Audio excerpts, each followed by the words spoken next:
कहानी शुरू होती है और हम फिल्म के मेन कैरेक्टर अनीता नीडी को देखते हैं, जो कि एक पागल खाने के अंदर मौजूद होती है। नीडी का बिहेवियर बिल्कुल नॉर्मल नहीं होता, वो बहुत एग्रेसिव होती है। इसी पागल खाने की एक नर्स नीडी के पास आती है और उसे खाना खाने का कहती है, लेकिन जवाब में नीडी उस नर्स को मारना शुरू कर देती है और उसके मुंह पर स्पिट भी करती है, यानी कि उसके मुंह पर थूकती है। और नीडी को सजा के तौर पर एक अंधेरे वाले ऊंचे कमरे में बंद कर दिया जाता है। यहाँ पर अनीता नीडी अपने पास्ट के बारे में सोच रही होती है। उसे अपनी पिछली तमाम लाइफ याद आती है। वो अपनी बेस्ट फ्रेंड जेनिफर के बारे में भी सोचती है। जेनिफर और नीडी बहुत अच्छे दोस्त होते हैं। अब कहानी पास्ट में चली जाती है और यहाँ पर हम एक गांव डेविल्स केटल को देखते हैं और ये दोनों इसी गांव से बिलोंग करती हैं। बेसिकली इस शहर का नाम एक झरने की वजह से पड़ा था। इस झरने का गिरने वाला तमाम पानी एक होल के अंदर चला जाया करता था और किसी को आज तक मालूम नहीं हुआ था कि इस होल में जाने वाला पानी आखिरकार जाता कहाँ है। इसी मकसद के लिए बहुत से साइंटिस्ट, रिसर्चर्स और कॉमन लोग भी इसको मालूम करने की कोशिश करते हैं, लेकिन सब नाकाम रहते हैं। अब हम अपनी मेन स्टोरी की तरफ वापस आ जाते हैं। जेनिफर अपने कॉलेज की बहुत मशहूर, खूबसूरत, पॉपुलर और नाइस लड़की मानी जाती है, जबकि दूसरी तरफ अनीता नीडी अपनी बेस्ट फ्रेंड से बिल्कुल अलग होती है। ये दोनों आपस में बेस्ट फ्रेंड तो हैं, लेकिन बाय नेचर या ट्रेड्स के मुताबिक ये दोनों एक दूसरे से बिल्कुल अलग हैं। जेनिफर तो बहुत फेमस है, लेकिन नीडी काफी शाय और बिल्कुल भी फेमस नहीं होती, ना ही जेनिफर की तरह खूबसूरत। नीडी का एक बॉयफ्रेंड भी होता है जिसका नाम चिप है, लेकिन नीडी अपने बॉयफ्रेंड से ज्यादा अपनी फ्रेंड जेनिफर को फोकियत देती है, जिसकी मिसाल ये है कि जब जेनिफर नीडी को कहती है कि रात को हम एक लोकल बार में चलेंगे, वहां पर एक बैंड परफॉर्म करने वाला है, हमें बहुत मजा आने वाला है, तो नीडी जेनिफर को वैल्यू देती है, ना कि अपने बॉयफ्रेंड को। और अब वो उस बार में चले जाते हैं। इस पार्टी में जेनिफर एक बैंड परफॉर्मर निकोलाई की तरफ अट्रैक्ट हो जाती है। वो उसे पसंद करने लगती है और वो उसे ड्रिंक की भी ऑफर कर। जब जेनिफर निकोलाई के लिए ड्रिंक लेने के लिए जाती है तो निकोलाई अपने किसी दोस्त से जेनिफर के मुतालिक कुछ बातें करता है, जिनको नीडी सुन लेती है और नीडी को उसकी की गई बातें बिल्कुल पसंद नहीं आती। नीडी ये बातें जेनिफर को बताती है, लेकिन जेनिफर उनको नजरअंदाज कर देती है और कहती है कि इग्नोर इट। अब बैंड की परफॉर्मेंस शुरू हो जाती है,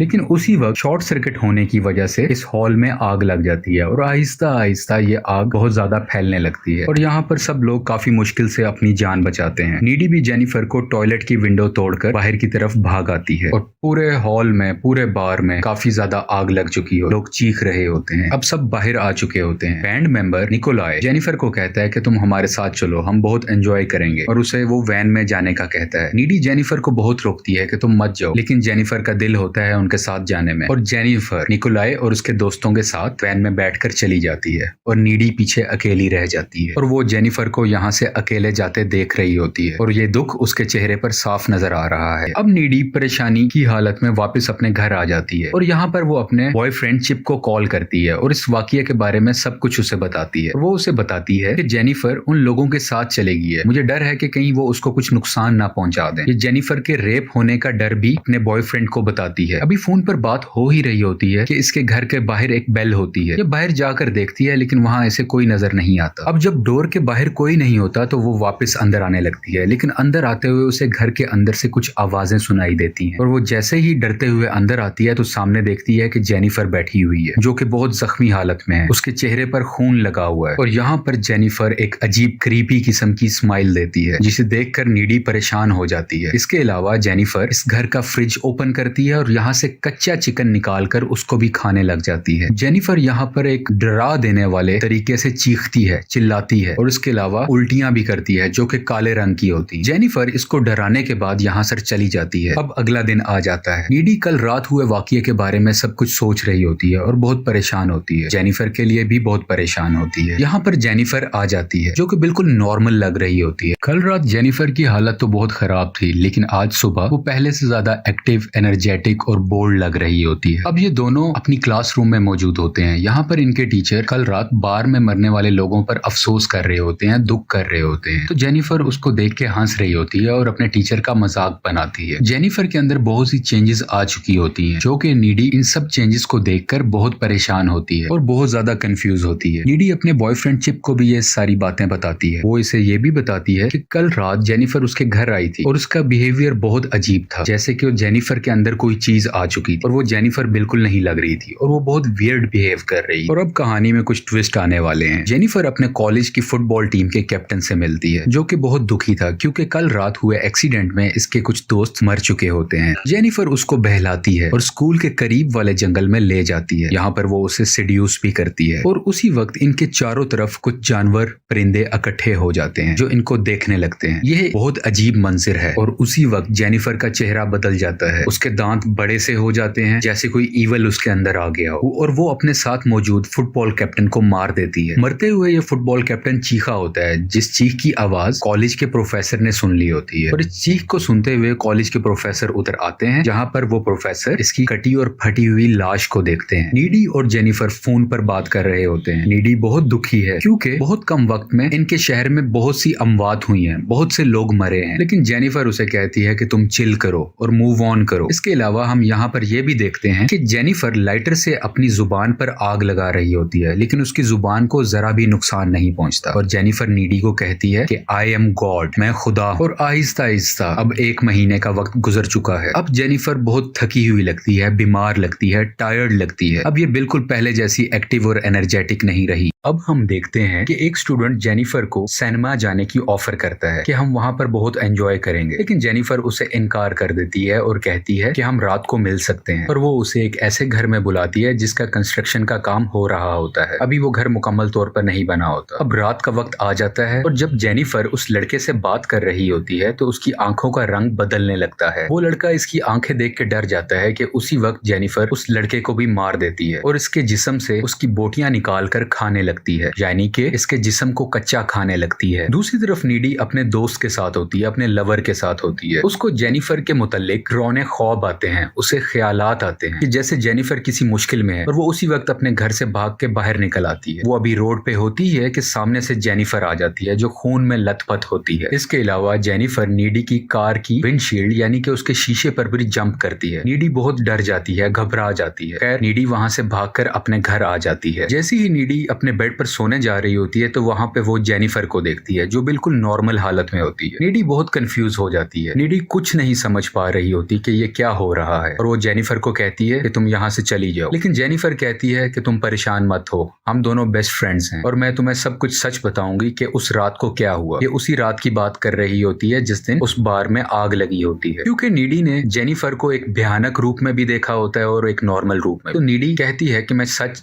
जानूं और जेनिफर सब बातें बताने लगती है। जेनिफर बताती है कि उस रात जब मैं उस बैंड के लड़कों के साथ वैन में बैठकर गई तो वो मुझे झरने के पास ले गए थे। निकोलाय जो बैंड का मेंबर था और उसके तमाम दोस्त बेसिकली शैतान को पूजा करते थे और वो ये सब इसलिए कर रहे थे ताकि वो अपने म्यूजिकल कैरियर में सक्सेस पा सके। उन्होंने मुझसे पूछा था कि क्या तुम वर्जिन हो, तो मैंने उन्हें कहा था कि हाँ। तो बेसिकली उन्होंने मुझे मारकर शैतान को सेक्रीफाइस करना था ताकि उनको कामयाबी मिल सके। ये बैंड काला जादू बेसिकली कर रहा था। निकोलाय जो बैंड मेंबर था उसने जेनिफर को चाकू मारकर उसी झरने में फेंक दिया होता है। यहाँ पर एक और बात भी पता चलती है कि जेनिफर असल में वर्जिन नहीं होती, जिस वजह से वो जिंदा बच जाती है, लेकिन जिंदा बचने के बाद वो नॉर्मल नहीं रहती। उस पे ईवल पोजेस कर लेता है, शैतान उस पर हावी हो जाता है। मैं एक चीज क्लियर करता चलूं, वो बैंड मेंबर्स इस सेक्रीफाइस के बाद वो भी फेमस हो गए और जेनिफर भी जिंदा बच गई, लेकिन उस पर शैतान हावी हो गया। और वो ये भी बताती है कि जब वो जागी तो उसे बहुत भूख लग रही थी और भूख की हालत में मैं तुम्हारे घर भी आई थी, क्योंकि तुम मेरी बेस्ट फ्रेंड हो तो मैं तुम्हें कभी भी नुकसान नहीं पहुंचा सकती, इसलिए मैं उस रात तुम्हारे घर आई और फ्रिज खोल के कच्चा चिकन खाने लग गई। जेनिफर अपनी दोस्त को यह भी बताती है कि जब वो किसी इंसान को खा लेती है और उसका पेट फुल होता है तो उसके अंदर एक्स्ट्रा पावर्स आ जाती हैं और वो इस बात को अपना हाथ काट कर शो भी करती है। वो अपने हाथ को काटती है तो उसका हाथ फौरन से खुद ही हील हो जाता है। जेनिफर के पास अब शैतानी ताकतें हैं। ये सब सुनकर, देखकर और जानकर नीडी बहुत डर जाती है और वो जेनिफर को कहती है कि यहाँ से तुम चली जाओ, मुझे इस वक्त और कोई बात नहीं कर। और जेनिफर इसके घर की खिड़की से कूदकर बाहर चली जाती है, लेकिन ये खिड़की 2nd फ्लोर पर होती है जो कि जमीन से तकरीबन 12-13 फुट के फासले पर होती है। इतनी बड़ी जंप देखकर नीडी और घबरा जाती है। नीडी इस मामले की मजीद इंफॉर्मेशन के लिए अपने टाउन की लाइब्रेरी में जाती है और वहां पर वो पैरानॉर्मल बुक्स की रीडिंग करती है ताकि वो सच को जान सके और कोई हल निकाल सके। बुक रीडिंग से नीडी को पता चलता है कि उस बैंड से गलती हुई थी, क्योंकि वो जेनिफर को वर्जिन समझ रहे थे। उसके बदले में वो लोग तो फेमस हो गए, लेकिन जेनिफर पर शैतान हावी हो गया और अब जेनिफर को ठीक करने का एक ही तरीका है कि उसके दिल में चाकू मार दिया जाए, क्योंकि इसके अलावा और कोई हल नहीं है इस बुक के मुताबिक। इसके अलावा नीडी ये सब बातें अपने लवर चिप को भी बताती है, लेकिन चिप इसकी बातों पर ज्यादा ध्यान नहीं देता और ना ही यकीन करता है। वो नीडी को कहता है कि तुम किसी साइकेट्रिस्ट को दिखाओ। इसके अलावा नीडी को यह भी पता चलता है कि जेनिफर के लिए लोगों को मार के खाना बहुत जरूरी है, क्योंकि अगर वो उन्हें नहीं नहीं खाएगी तो वो पहले जैसी खूबसूरत नहीं रही। तो खुद को खूबसूरत और जवान रखने के लिए जेनिफर को लोगों को मार के खाना जरूरी है। अब से कुछ दिन बाद इनके कॉलेज में एक डांस फंक्शन भी होता है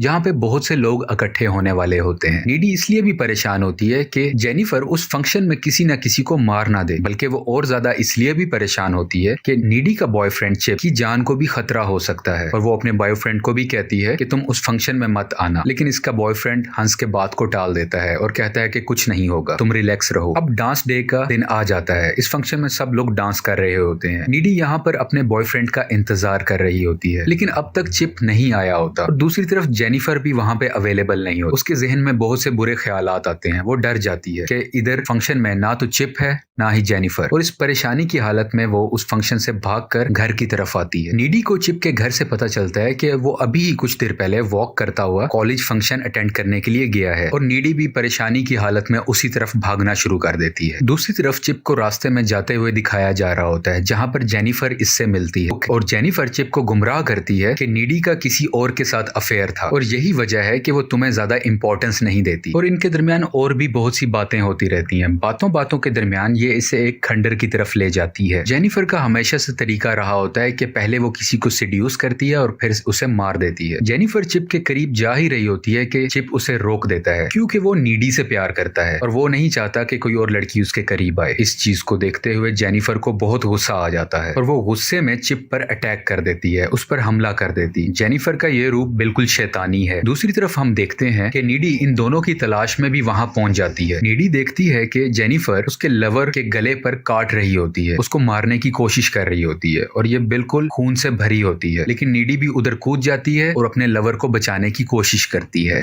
नीडी जेनिफर को धक्का देती है, उससे लड़ती है और उसके मुंह पर स्प्रे भी करती है ताकि वो दूर हो जाए। जेनिफर को यहाँ पर मजीद गुस्सा आ जाता है और वो गुस्से की हालत में कहती है कि वो सिर्फ लड़कों को नहीं मार बल्कि लड़कियों को भी मार सकती है। और उसी के बाद जेनिफर अपनी शैतानी ताकत की मदद से हवा में उड़ने लगती है। इन दोनों दोस्तों के दरमियान काफी बहस होती है और जैसे ही जेनिफर नीडी को मारने लगती है तो जख्मी हालत में पड़ा हुआ चिप एक रॉड की मदद से जेनिफर पर हमला करता है और वो रॉड उसके पेट में घुसा देता है, जिसकी वजह से जेनिफर बहुत घायल हो जाती है। जेनिफर बहुत थक चुकी होती है क्योंकि उसका बहुत ब्लड लॉस हो रहा होता है और वो वहां से चली जाती है। लेकिन नीडी यहीं पर अपने लवर के साथ मौजूद होती है जो उसकी आंखों के सामने मर रहा होता है और बिल आखिर मर जाता है। नीडी बहुत उदास होती है और गुस्से में भी वो हर हालत में जेनिफर से बदला लेने जाती है और इसी बदले के लिए वो जेनिफर के घर जाती है। जब नीडी जेनिफर के रूम में आती है तो इन दोनों के दरमियान फाइट शुरू हो जाती है और इसी फाइट के दरमियान जेनिफर नीडी के गर्दन पर काट भी लेती है। खैर लड़ाई होती रहती है और बिल आखिर नीडी जेनिफर के दिल के अंदर एक चाकू नुमा बड़ा सा ब्लेड डाल देती है, जिसकी वजह से उसका खून बहने लगता है। क्योंकि नीडी ने पढ़ा होता है कि जेनिफर को मारने का एक ही इलाज है कि इसके दिल पर हमला किया जाए। और इसी लम्हे के बाद जेनिफर और उसका डेविल यानी कि उसका शैतान वहीं पर खत्म हो जाता है। लेकिन इन चीखों की आवाजें सुनकर जेनिफर की मॉम उसके कमरे में आती हैं और वो देखती हैं कि नीडी ने उनकी बेटी को जान से मार दिया होता है।